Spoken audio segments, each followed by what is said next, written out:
people who wrote this fact check article decided to talk to Dariush Mozaffarian, and he says that seed oils are beneficial for humans, and these claims are misleading. And we don't get to have any discussion about it. Instagram will censor the post, stop promoting it, and we don't have any ability to have discussions about contentious or interesting topics on Instagram. This is my assertion that there is plenty of evidence that seed oils are going to increase your risk of cardiovascular disease.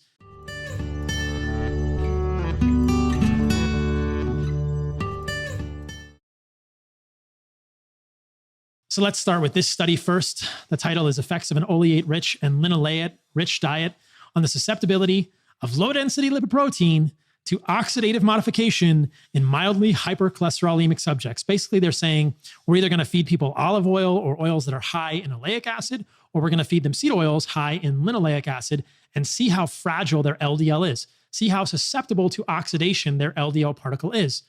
It is pretty well established within cardiovascular medicine, Western medicine in general, that if your LDL is oxidized, that is a major risk factor, perhaps causative of atherosclerosis. Macrophages don't take up native LDL. They only ingest oxidized LDL in the subendothelial space.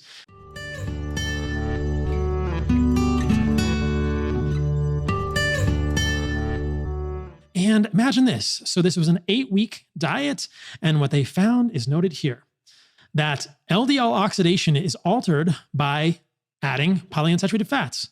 Substitution of monounsaturated rather than polyunsaturated fats for saturated fats in the diet might be preferable for the prevention of atherosclerosis, meaning that, as you see here, LDL isolated from subjects on the oleic acid diet was less susceptible to copper-mediated oxidation as measured by conjugated dienes and lipid peroxidation formation, and less susceptible to LDL protein modification as evidenced by reduced LDL macrophage degradation after copper or endothelial cell oxidation. When you give people more polyunsaturated fats, their LDL is more likely to be oxidized, both in vitro and in vivo models.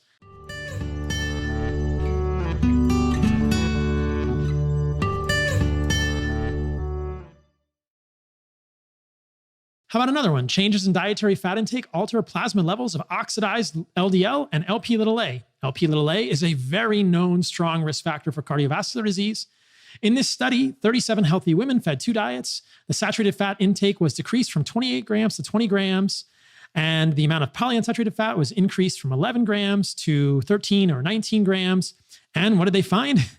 The amount of oxidized LDL in the plasma went up when you do that. When you have less saturated fat and more polyunsaturated fats, the oxidized LDL goes up.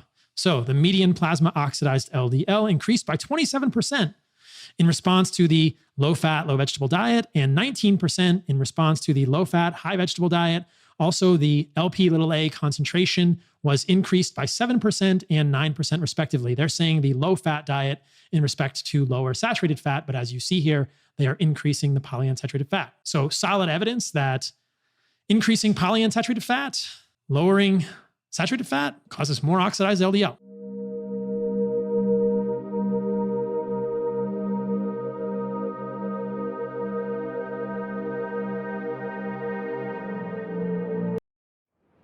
Annotated and summarized, easy to share with loved ones.